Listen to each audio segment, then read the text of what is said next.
কৰিলোঁ। তাৰ বাবে অশেষ ধন্যবাদ দীপেক্ষা বাইদেউ, তেওঁ মোক এই সন্মান দিছে।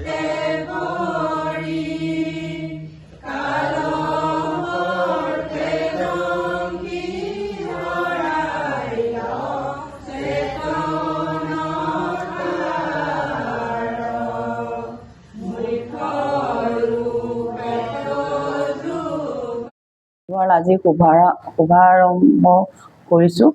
ইয়াতে মই নিজৰ শাহুৱাইৰ নামত ভদ্ৰাৱতী তেখেতৰ নামতে উৎসৰ্গা কৰিছোঁ আৰু উদ্বোধন কৰিবলৈ মই ডিব্ৰুগড় মহাবাহু অফছেটৰ স্বত্বাধিকাৰ শ্ৰীযুত বৰুৱাদেৱক মাতিলোঁ আৰু লগতে আমাৰ মহিলা কেইগৰাকীমান আৰু বান্ধৱী আৰু ল'ৰা ছোৱালী কেইটিমানৰ লগতে এনেকৈ আৰম্ভণিটো আজি কৰিলোঁ। মই সৰুৰে পৰাই কিতাপ পঢ়োঁ, বিস্ময়, প্ৰান্তিক, ৰহস্য, দস্যু ভাস্কৰ।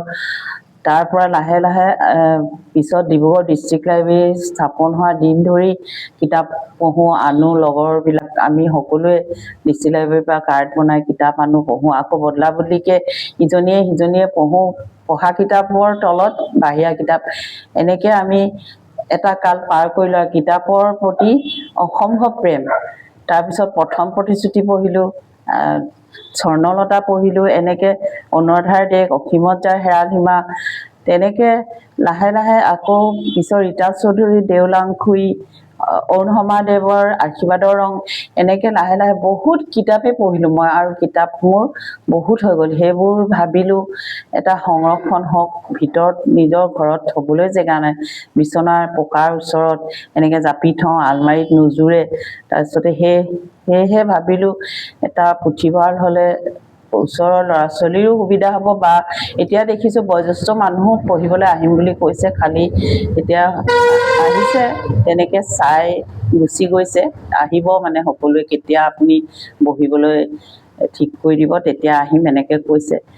সময়টো নিজৰ পুথিভঁৰালতে কিতাপবোৰ থৈছোঁ যেতিয়া, সময় উলিয়াই মই অকণমান সময় পঢ়িব পাৰোঁ। সেইকাৰণে বেলেগত যাবলৈ সময়ো লাগে আনিবলৈ বা পঢ়িবলৈ। তেনেকৈ এতিয়া নিজৰ পুথিভঁৰালতে বিভিন্ন কিতাপ তেনেকৈ পঢ়িম বুলি ভাবিছোঁ। যেতিয়া মন যায় তেতিয়াই মই আজৰি সময়ত নিজৰ পুথিভঁৰালত বহি কিতাপ পঢ়িব পাৰিম। তেনেকৈ মই অলপ লেখা মেলা কৰিছোঁ। ওলাইছে ডিব্ৰুগড় পত্ৰিকাবিলাকত, প্ৰান্তিকতো ওলাইছে আগতে, আমাৰ অসমৰ পূৰ্বাঞ্চলত ওলাইছিল। এনেকৈ এতিয়া ডিব্ৰুগড় জিলা পত্ৰিকাবিলাকত ওলাইছে। আমাৰ মানকটাৰ শাখা সাহিত্য সভাৰ যিখিনি মুখপত্ৰ তাত ওলাইছে। অলপ লেখনি মই লিখিলোঁ। আজি এই অনুষ্ঠানত আমাৰ মানকটা শাখা সাহিত্য সভাৰ দুলাল বৰা উপস্থিত আছিল আৰু আমাৰ শাখা সাহিত্য সভাৰ সম্পাদক নৱনীতা শ্যামৰঙীয়া আহিছিল। তেখেত বইজ স্কুলৰ শিক্ষয়িত্ৰী হয়, তেখেত আহিছিল।